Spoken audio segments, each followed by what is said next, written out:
Hi, I'm Kubeir. In my today's video, I'm going to talk to you about the recent update that has come from the Ontario Immigrant Nominee Program, and it may affect some of you out there. Do watch this till the end. It's a short video. The beautiful province of Ontario.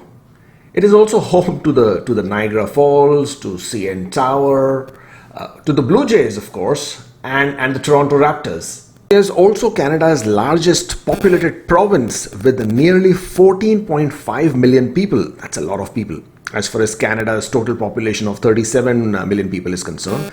And no wonder it also attracted almost half of the new permanent resident visa holders that arrived in Canada in the year of 2019. Toronto, being the capital of Ontario, offers multicultural and diverse lifestyle, and no wonder it's a magnet for all newcomers who arrive in Canada, with the population of Toronto GTA now exceeding nearly 9 million people. Therefore, it comes as no surprise that Ontario Immigrant Nominee Program, also referred to as OINP, is one of the most popular PNP programs for immigration to Canada. They also have the largest quota among all other provinces, and last year itself they issued more than 7,000 nominations.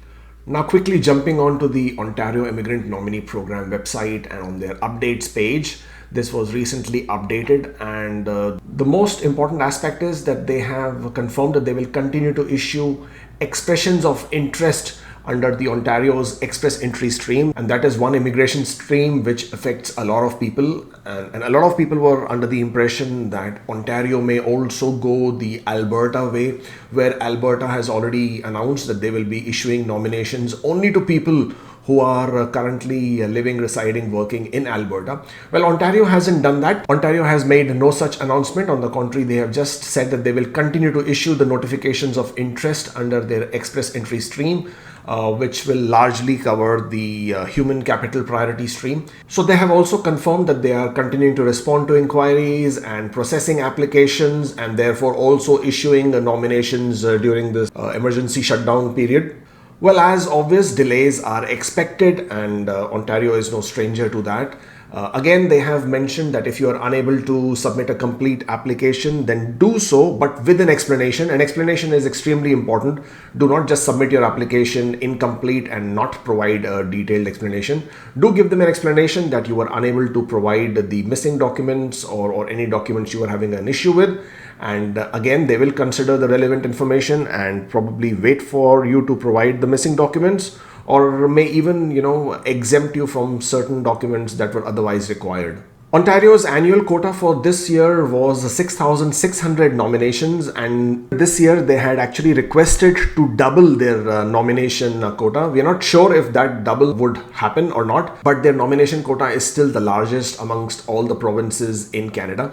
In this update, they have also addressed the impact on the employer job offer streams and foreign worker and international student, and of course in-demand skills streams as well. More or less for these positions, if an employer job offer was required, well, that requirement still is in place. Candidates will be required to have a valid permanent full-time job offer in order to be eligible and to be nominated under those streams. So therefore, the applicant will continue to require to meet the program requirements in regards to the job offer.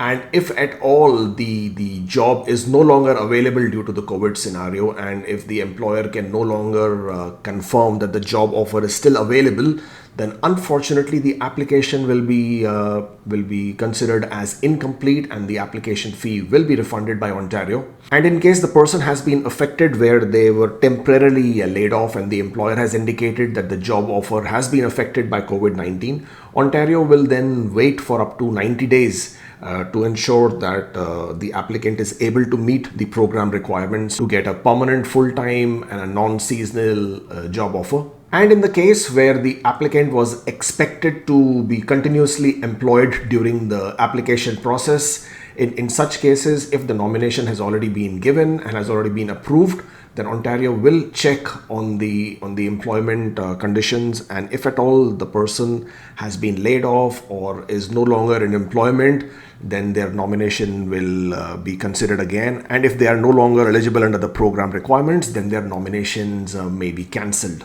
Well, then overall a mixed bag, considering that people who were required to have job offers are largely affected by this update, and also confirmation from Ontario that they will continue to issue notifications of interest for the express entry streams, and that will obviously come as a relief to a lot of people. Ontario has held 7 draws in the year 2020. That includes 3 human capital priorities draw. One was the generic draw where they included the in-demand occupations. The other was the Ontario Tech draw where they included the 6 NOCs that are IT related.